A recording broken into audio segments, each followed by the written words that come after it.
guys, how you doing? It's Alex, and today I wanted to talk to you guys about what's happening with modern vehicles and something I've thought about for a little bit about vehicle ownership. Do you actually own your vehicle?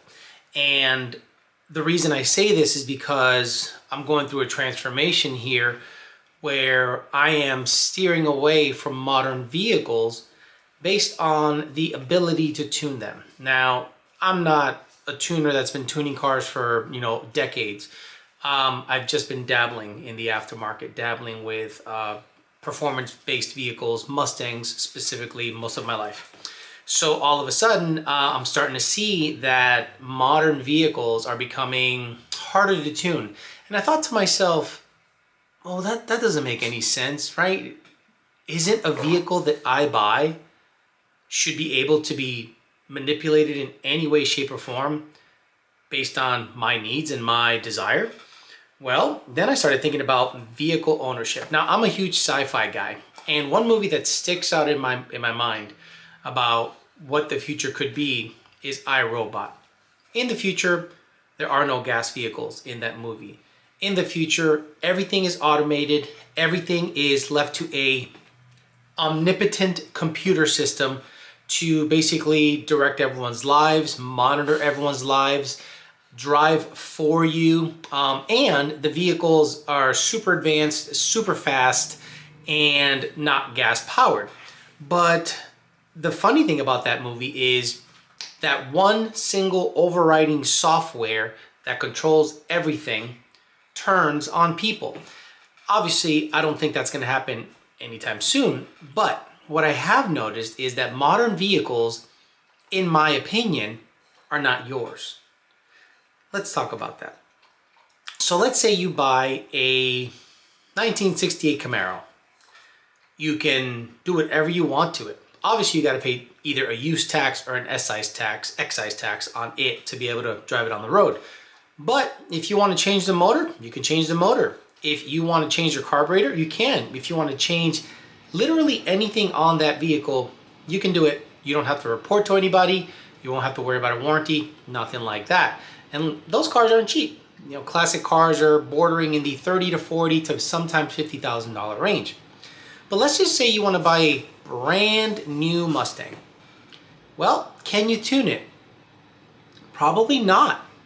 And if you do, the government tells you you are tampering with emissions components if you want to drive it on the road.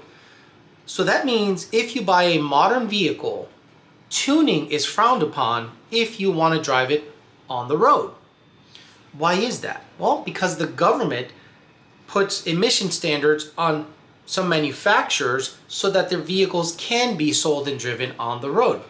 So there I go down the rabbit's hole to figure out, okay, is my vehicle mine?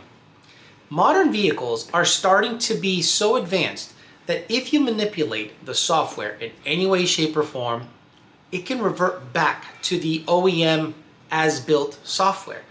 So I started saying, well, wait a minute, I don't want that. I want my vehicle to be able to be driven, manipulated, tuned, and worked on whichever way I want. You started noticing that even the ability to work on your own vehicles has been kind of like a subject matter up to debate, whereas new car manufacturers deem the new vehicles kind of still theirs up until the warranty runs out. So I thought to myself, well, do you own your vehicle? Or is the vehicle you're buying seen as the manufacturer's property still up until the warranty runs out? Well, I can argue both cases, but I can argue the latter easier. Government makes manufacturers build the vehicle a certain way. Emissions components can have to be within a certain threshold.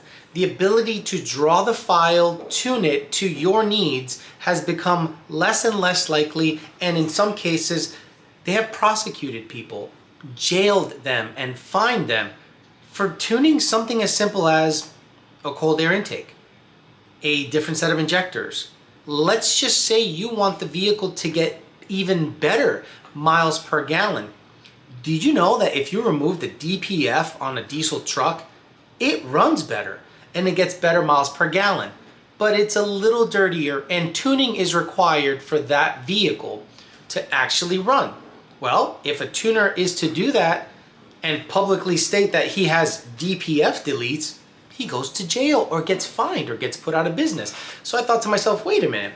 If you're a long haul driver, or let's just say you have a diesel truck and you tow it and it's getting crappy miles per gallon, awful miles per gallon, you can't manipulate, remove, or do anything to the DPF or the computer legally in order for that vehicle to serve you better. Now that's coming to a platform that I previously loved, Mustang.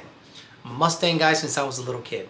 Ever since I was 10 or 12 years old, I saw a Mustang roll up to my dad's garage, and he left a big burnout mark when he left, and I was in love. I was immediately in love with Fox bodies, and I dabbled in Fox bodies most of my life. And then I completely looked over SN 2-valve. I owned a 3-valve, unfortunately. It was the biggest piece of junk I've ever owned. And then I got into the Coyote Mustang.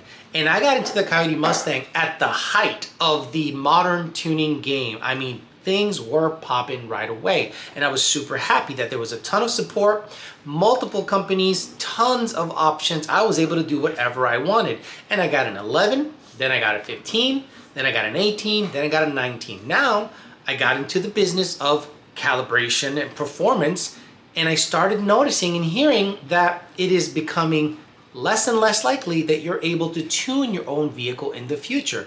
And I thought to myself, well, that doesn't make any sense. That doesn't make any sense. Well, I own this vehicle. I should be able to do whatever I want to it. According to the government, they don't even want you to have the ability to take a brand new, let's just say hypothetically 2022 Mustang, and convert that car with a VIN number to a race car. They say that that is not something that should be allowed. And in the future, it's going to be less and less likely that you can actually tune your own car. Again, I look at that movie I, Robot, and I think that's actually the future, where modern new vehicles are not seen as your property. It's seen as, let's just say, property that you can buy, but you can't manipulate to your liking at all. So I argue the fact that old is going to become new all the time. I don't think anyone that owns a 2023 and up Mustang actually owns that vehicle. And I can argue that based on the fact that if you tune it, the amount of hurdles you have to jump to get that car tuned are more than if you were to buy a 2011 through 2022 Mustang. And a lot of people out there criticize me, and maybe they have a point, but I'm arguing the fact that if Ford sees that vehicle as not theirs once it's sold to the customer, how does Ford view the customer? Does Ford view the customer as the owner of that vehicle? Yes? Okay, then why can't the owner manipulate the calibration of said vehicle?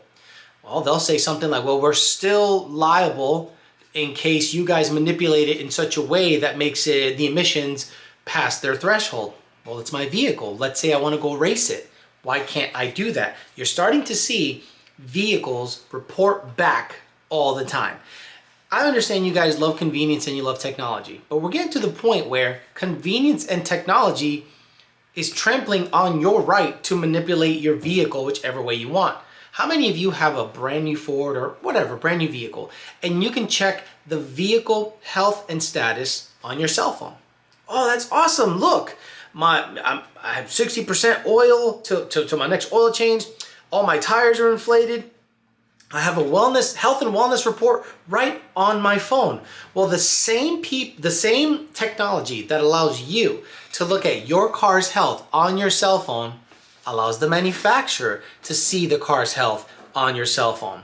Don't you think your location, your speed, your driving habits, all that stuff, if you can see the vehicle health report on a simple app on your phone, don't you think there's one massive server somewhere storing all that information about your vehicle that you have to then justify in case there's ever some kind of issue when it comes to warranty repair or anything like that? So I can argue the point that your vehicle is not yours. Your vehicle is basically a long-term lease, in my opinion. And anytime you try to manipulate it and personalize it to anything that you want, I think it becomes more and more difficult because the manufacturer pretty much sees you as not the owner, but someone who's just happen to be using their technology for the time being, and they want to get you out of that in about 4 years and into the next new thing, the next new thing, the next new thing. Have you noticed how bad the quality is on new vehicles, specifically Ford? Because I'm a Ford guy.